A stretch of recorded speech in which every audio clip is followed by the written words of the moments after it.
Paano ba ako magpapahinga kapag ganito naman itong pusa? Mas gusto niya naman ang hinahagod ang ulo niya.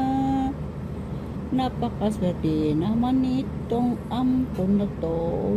Lumaki sa kalye, umuwi sa bahay, hindi na umalis.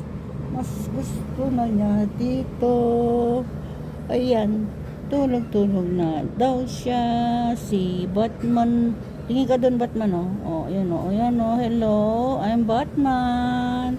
Good morning, everyone. Ako po si Batman, ang pusang kali. O yan, nakituloy ako dito kasi nagkasakit ako. Nalagaan ako, magaling na ako. Okay, bye.